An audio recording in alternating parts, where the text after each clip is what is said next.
Assalamualaikum warahmatullahi wabarakatuh. Apa kabar sobat pajak dimanapun berada? Balik lagi dengan saya Fatah. Buat teman-teman yang baru bergabung, jangan lupa support channel ini dengan cara subscribe, like, komen, dan share sebanyak-banyaknya.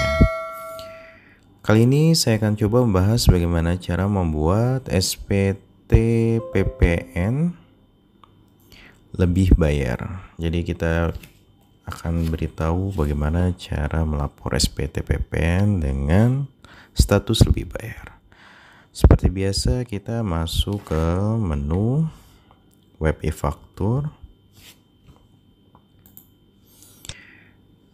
Nanti karena kita sudah melakukan impor sertifikat, maka akan terpilih sertifikat. Jika lebih dari satu akan terpilih lebih dari satu. Jika hanya satu, bisa langsung masuk ke e-fakturnya sendiri. Kita tinggal pilih, lalu kita masukkan password. Di sini adalah password Innova.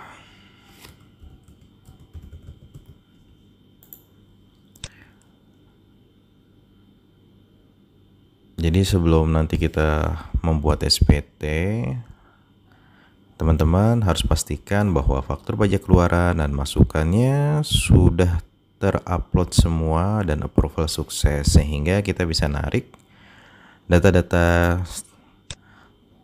dalam postingan SPT. Lalu kita masuk ke administrasi SPT, ke menu monitoring SPT. Tinggal klik tampilan 2022. Nah, di sini kita paling kanan atas ada menu posting SPT. Nah, terakhir kita melakukan SPT pembetulan Juni, maka kita masuk ke pelaporan SPT bulan Juli dengan pembetulan ke 0 atau normal. Kita klik submit. Proses posting, klik OK. Oke, langsung kebuka. Nah, di sini kita bisa milih ke menu buka. Nah, sebelum masuk ke lampiran AB dan Indo, pastikan dulu kita cek satu-satu apakah data sudah ada, baik daftar ekspor, penyerahan dalam negeri, PPN impor, PPN masukan dalam negeri. Kita cek satu-satu.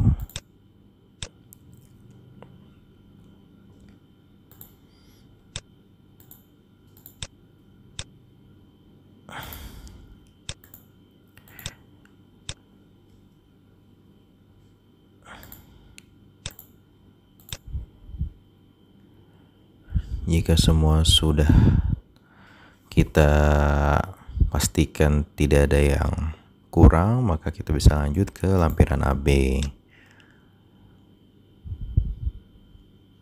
Nah, di sini ada lampiran 1 rekapitulasi penyerahan. Ini berdasarkan dari lampiran A123 dan B123. Nah, di sini bisa kita lihat penyerahan dalam negerinya berapa. Jika ada ekspor, akan muncul data ekspornya. Di sini lampiran C juga ada rincian penyerahan dalam negerinya, di breakdown lagi dari sisi PPN keluaran.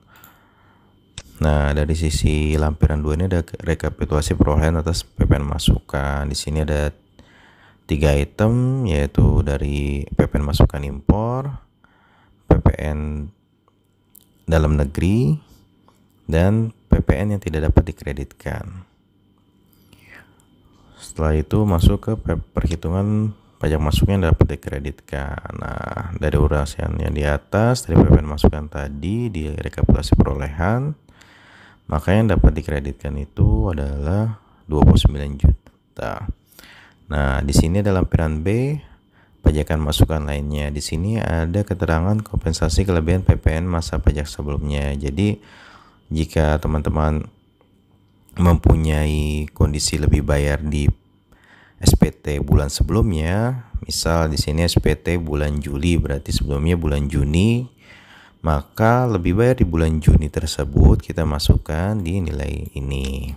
Bisa kita lihat di SPT bulan Juni tinggal kita copy aja. Di sini statusnya adalah lebih bayar 238. Kita tinggal copy. Nah, di sini ada lagi satu lagi, yang kedua adalah kompensasi kelebihan karena pembetulan SPT PPN masa pajak. Nah, jadi jika teman-teman melakukan SPT pembetulan, misal ternyata di dalam periode Januari 2002 ada pembetulan SPT, kan tetapi kalau kita melakukan kompensasi ke bulan berikutnya, maka akan kita melakukan SPT pembetulan setiap bulannya, padahal kita bisa melakukan kompensasi kelebihan karena pembetulan ini ke masa pajak tertentu yang kita inginkan gitu. Ya, kita bisa pilih tahunnya dan pilih bulannya, nanti tinggal masukin ke sini. Nah, nanti di dalam lebih bayar pada SPT pembetulan pun juga kita masukkan, mau nentuin itu akan dikompensasi di bulan apa. Nah, ketika di situ sudah ditentukan bulannya apa, tinggal disesuaikan dengan pada SPT tersebut dilakukan kompensasi atas pembetulan yang sebelumnya. Untuk hasil perhitungan kembali pajak masukan yang telah dikreditkan sebagai menambah atau pengurang pajak masukan, ini untuk case tertentu saja ya. Ini ada penjelasannya tersendiri. Ini hanya case tertentu dalam peraturan tertentu saja, bukan umum. Jadi kalau umum biasanya masuk ke lebih bayar di B1 atau B2. Jadi ketika sudah dapat nilainya semua, maka kita ketahui nilai total kredit pajak masukannya. Setelah itu kita klik pernyataan, lalu kita klik submit. Nah, di sini ada, kita harus masukin lagi file sertifikat elektroniknya.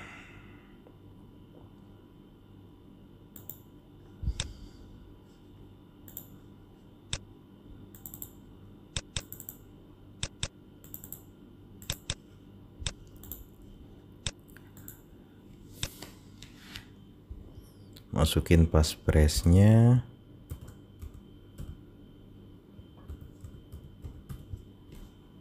Klik setuju, klik OK. Nah, kita masuk ke lampiran induk. Nah, di sini lampiran 1 ini ada penyerahan barang dan jasa. Di sini adalah rincian terkait dengan penjualan, baik itu apakah masuk ekspor, penyerahan yang harus dipungut sendiri, penyerahan yang PPN-nya dipungut oleh pungut PPN, penyerahan yang PPN-nya tidak dipungut, atau yang dibebaskan dari pengenaan PPN. Ini kalau yang 4 ini biasanya kode 07, yang penyerahan dibebaskan ini kode 08. Nah, kalau penyerahan yang PPN-nya dipungut oleh pungut PPN ini 03 atau 02. Kalau penyerahan yang PPN-nya harus dipungut sendiri ini biasanya 01. Nah, di sini ada juga yang tidak terutang PPN. Itu. Jadi nanti tergantung jenis transaksi teman-teman. Nanti kita akan bahas lah perihal masalah apa aja yang masuk ke PPN tidak dipungut atau yang dibebaskan. Ada juga nanti yang tidak terutang PPN di next video. Berikutnya di sini ada lampiran 2. Di sini ada perhitungan PPN kurang atau lebih bayar. Nah, di sini kita bisa lihat di 2A ada pajak keluaran harus dipungut sendiri. Ini adalah total dari penyerahan barang dan jasa ini. Jadi di mana di dalam penyerahan ini ada yang dipungut sendiri, ada yang tidak dipungut nih karena dimasuk ke kawasan bebas atau kawasan berikat, maka tidak dihitung PPN-nya, yang hanya diperhitungkan adalah yang dipungut sendiri. Maka yang masuk di lampiran 2 hanya 17 juta saja. Adapun PPN setor di muka dalam masa pajak yang sama ini juga ada case tertentu, jadi PPN-nya dibayarkan terlebih dahulu karena perhitungan tertentu. Jadi dibayarkan dahulu sebelum dilakukan pelaporan SPT. Berikutnya ada pajak masukan yang diperhitungkan. Ini yang diambil dari lampiran AB tadi. Setelah itu maka didapat PPN atau kurang lebih bayarnya senilai lebih bayar 250 juta. Nah, jika teman-teman melakukan pembetulan, maka akan muncul lampiran E ini, PPN kurang atau bayar pada saat SPT yang dibetulkan. Nah, nanti akan muncul tuh selisihnya di F ini. Apakah nanti akan jadi lebih bayar atau menjadi kurang bayar, tergantung mana yang lebih besar atau lebih kecil. Jadi ada kemungkinan juga seperti jika sebelumnya lebih bayar, ternyata ada pembetulan lebih bayarnya jadi lebih kecil. Nah, itu bisa berakibat pada PPN-nya menjadi kurang bayar. Gitu. Seperti yang tadinya lebih bayar ternyata menjadi kurang bayar. Karena terjadi penambahan pajak keluaran atau pengurangan pajak masukan, dikarenanya ada pembatalan atau pembetulan terhadap faktur pajak pengganti gitu. Tapi biasanya karena dibatalkan ya, kalau masih faktur pajak pengganti biasanya masih bisa di bulan yang sama. Berikutnya di sini jika memang terjadi kurang bayar, maka kita akan masukkan NTPN-nya, masukkan kode NTPN-nya. Karena kita lebih bayar, maka tidak akan muncul. Nah, ini yang lebih penting nih, PPN lebih bayar pada apa? Nah, kita tinggal checklist apakah bukan SPT pembetulan atau SPT pembetulan. Nah, karena kita bukan SPT pembetulan, karena kita SPT normal, maka klik checklistnya 1.1. Jika pembetulan bisa 1.2 atau 2F. Tapi biasanya kita cukup checklist 1.2. Nah, di sini apakah oleh PKP pasal 9 ayat 4B PPN atau selain PKP? Nah, biasanya tergantung nih. Kita nanti akan cek ke PKP pasal 9 ayat 4B PPN. Ada pembahasannya mesti sendiri. Karena di situ akan dijelaskan wajib pajak tertentu yang masuk dalam kriteria ini. Dan yang pada umumnya biasanya kita masuk ke selain PKP pasal 9 ayat 4B PPN itu. Nah, di sini baru nih. Kalau kita normal, maka kita checklist yang dikompensasi masa pajak berikutnya. Jika kita ini merupakan SPT pembetulan dan ternyata statusnya lebih bayar, maka bisa kita kompensasikan ke masa pajak tertentu. Misal kita lagi lebih bayar, kreditnya mau dikompensasi di November 2022 bisa gitu. Jadi selama masuk SPT pembetulan kita bisa melakukan ke masa pajak tertentu, bulan tertentu atau tahun tertentu. Atau jika teman-teman mau uangnya langsung balik, bisa lakukan restitusi. Cuman ada syaratnya. Nah, namanya restitusi ini ada dua pilihan, tergantung jika teman-teman masuk ke kategori tertentu sesuai dengan relaksasi pajak, maka restitusinya bisa langsung didapat tanpa dilakukan pemeriksaan. Jadi pemeriksaannya mungkin dibelakangkan. Kalau tidak masuk kategori tertentu, maka restitusinya akan dikembalikan ketika pemeriksaan telah dilakukan. Nah, jadi pastikan dulu nih teman-teman apakah sudah comply atau patuh terhadap seluruh perpajakan, khususnya PPN ya. Karena biasanya kalau restitusi ini yang diperiksa hanya PPN-nya saja gitu. Dia harusnya tidak mengacak-acak ke all tax. Kalau all tax itu khusus untuk SPT badan. Jika SPT badannya lebih bayar, otomatis langsung restitusi. dan otomatis langsung diperiksa. Kalau all taxes berarti seluruh aspek perpajakan di dalam laporan keuangan.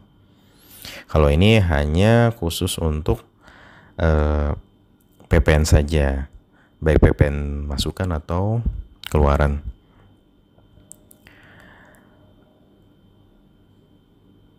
Nanti bakal ada di sini nih restitusinya, masuknya apa nih kita nih, apakah pasal 17 KUP yang dilakukan dengan prosedur biasa atau pengembalian dahulu, atau 17D KUP dilakukan dengan tadi juga prosedur biasa atau pengembalian dahuluan. Nah di sini juga pilihan lagi nih 9 ayat pajak PPN dilakukan dengan pengembalian dahuluan. Jadi tergantung kita pertama masuk kategori wajib pajak yang mana, yang kedua kita mau melakukan prosedur yang mana gitu.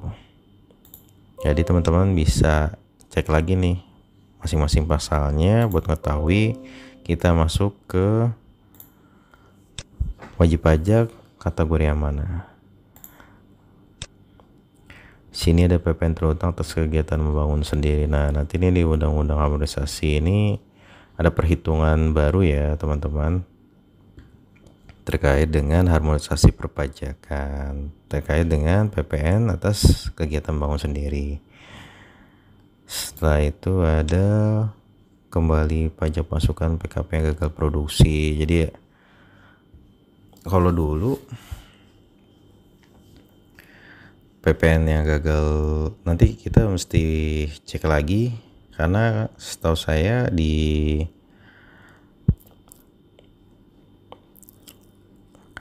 peraturan terbaru, kalau ini khusus gagal produksi ya. Kalau peraturan terbaru tuh dulu kalau memang belum ada produksi, ketika ada PPN masukan tuh tidak bisa dikreditkan. Tapi sekarang yang harmonisasi yang baru ini, walaupun kita belum produksi, jika ada PPN masukan, selain dari yang kaitannya dengan modal, misalnya beli peralatan mesin dan lain-lain, katakan masuknya ke permodalan, bisa dikreditkan. Sini ada pajak penjualan atas barang mewah. Jika teman-teman ada transaksi ini, bisa dimasukkan ke kategori ini. Nah setelah itu kelengkapan SPT, checklist semua lampiran. Kalau ada SSP kita checklist, kalau enggak biasanya udah langsung otomatis sih. Nah setelah oke semuanya sudah, kita bisa masuk ke klik pernyataan, karena kita tadi sudah melakukan impor sertifikat, jadi nggak perlu lagi. Nah kita pastikan di sini tanggalnya sudah sesuai, nama direkturnya juga sudah sesuai. Jika belum, bisa diedit langsung di sini atau bisa ke profil PKP terkait dengan profil, baik dengan dari nama direksi yang akan menandatangani SPT tersebut atau profil wajib pajak itu sendiri. Setelah itu kita bisa klik submit. Oke. Nah, di sini kita langsung saja ke menu lapor. Nah, sini ada file lampiran. Ini biasanya kalau file lampiran ini biasanya kalau misalnya kita kurang bayar, kita bisa masukin lampiran bukti pembayaran, karena ini lebih bayar sih, atau nihil kita bisa abaikan saja. Bisa kita langsung klik lapor. Proses lapor SPT berhasil, kita oke. Ya tinggal kita cetak PPE nya dan cetak SPT nya.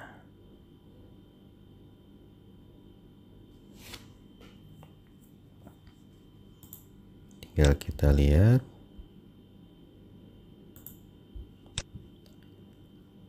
Nah, kita bisa lihat di sini kita sudah berhasil melakukan pelaporan ya teman-teman.